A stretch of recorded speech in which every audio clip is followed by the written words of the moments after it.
Here's Dreamer chapter 23 entitled Back in the Clink. I edit this section in the book version. Once again, he was starting to be in different surroundings. As he looked round, he realized he was definitely not in his bedroom. He was in a stark grey small room. He rubbed the sleep out of his eyes and it all became clearer. He was back in prison cell again. Jack wasn't sure why or how. All that he knew was that he wanted to get out.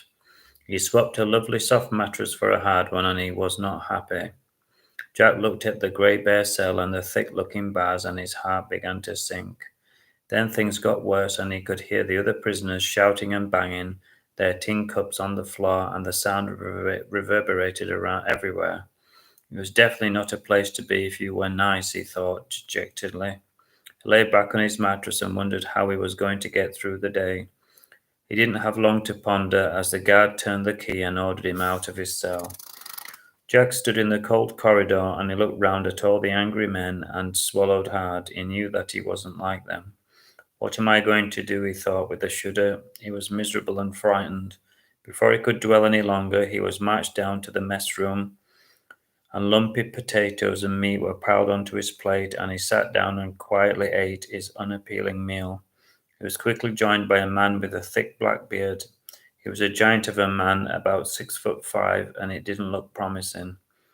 He surprised Jack by shaking his hand. He had an iron grip, and his thick, muscled arms were covered in tattoos.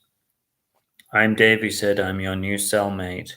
Jack was relieved that although he was 6'5" and full of bulging muscles, at least the man was friendly. They ate lunch and then they spent the rest of the afternoon mopping the floors. That evening, Dave told him his life story and all he had been through. Jack was amazed at all the twists and turns in his life. He'd definitely been on an adventure, he thought. Then Dave surprised him by giving him a light kick under the table. Jack jumped in his seat and he wondered what was going on. And then Dave whispered across the greasy table. "I'm getting out of here," he whispered. "Tell anyone and you're dead meat," he added. It was very convincing. Jack had no intention of telling anyone. When they got back to their cell, Dave lifted up the sole of his boot and there was a file hidden there. He lifted it up to the light and Jack could see the sharp edges as it glinted on the wall. "Lights out," said the guard as he went whistling by. "Listen," Dave said, "I'll start sewing and you keep your eyes and ears peeled. The last thing we need is a visit from the warden." Jack nodded and he lay on his bunk, but he wasn't asleep. He was fully alert. Dave sewed quickly, but there was little noise. "Cough when I'm ready to break the bars," he instructed Jack, and within 5 minutes he did just that. The first bar was broken, and now he had only 2 more to go. On and on he continued, sewing, and occasionally a flash of light would appear with the speed of his motions. He was so fast that he could have started a fire with all the sparks. Jack steadied his eyes on the door, and he was fearful that the guards would come at any moment, and he listened for the sounds of their footsteps of the guards as they tapped along the corridor. Then the second bar was severed, and it fell away, and Jack turned his head to see there was a big gap with dust falling out of it. Soon it would be big enough for them to climb through, he thought in amazement. Jack watched with a mixture of fear and excitement as the saw slowly cut through the final bar like butter, and they could hear the warden slowly make his way around the prison. They knew they didn't have long. He slipped on his shoes and fastened his overalls, and he didn't want to get left behind. Finally, the last bar creaked open, and they were looking at a giant hole. "Follow me," Dave said as he arched his heavy frame through the hole and disappeared into the darkness. By now, the whistling and the footsteps were getting closer and closer, and it was only a matter of time until the prison warden reached their cell. Jack rushed to the tunnel and left his cold, lonely cell behind, and slowly they made their way along the vent of the prison.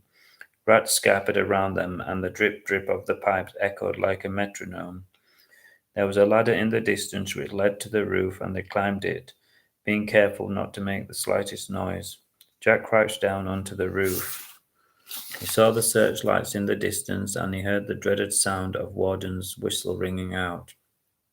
They had come too far to fail. They crawled along the roof, making minuscule progress until they came to the end of the chimney, and Dave expertly lassoed it with a rope he had been hiding around his waist. He began to slither down from with the guile of a trapeze artist, but just as they were getting halfway down, Dave dropped his trusty spanner and it fell to the ground with a clatter, and they stood there motionless and they hoped that none of the guards would hear them. They were lucky as the blowing wind disguised the sound and they took that as a cue to keep going. Dave landed on the gravel floor with a light crunch and he looked out for the searchlights, which were swaying across the prison yard. He took a chance and ran to the safety of the trees and fields. Now it was Jack's turn and he knew that he couldn't wait any longer. He climbed down the rope and he tried not to feel the burning sensation in his hands, and he landed on the ground as softly as a cat in slippers. All he had to do now was to reach the fields and he would be free. It was only 200 yards away and he reached the center, and then he was enveloped in a flash of light. He didn't stop running and he heard a voice shout out, "Stop!" By now he was just yards from the safety of the forest and he was so close that he could smell the lovely pine of the fir tree leaves. 3 shots rang out. Jack stepped once, twice, and then he fell. The sound reverberated around the prison yard and into the sleeping prisoners' cells, rousing them.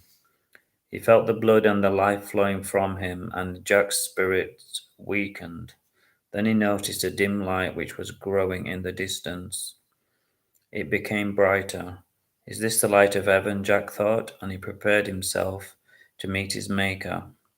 Then he felt a hand on his shoulder and he slowly opened his eyes and he expected to see a guardian angel, but it was his dad and he didn't look too pleased. "Who locked you up in here then?" he said angrily. Jack explained as they walked home. He lay in bed that night and he spoke loudly to himself. "What an amazing dream," he said, and he smiled a sleepy smile.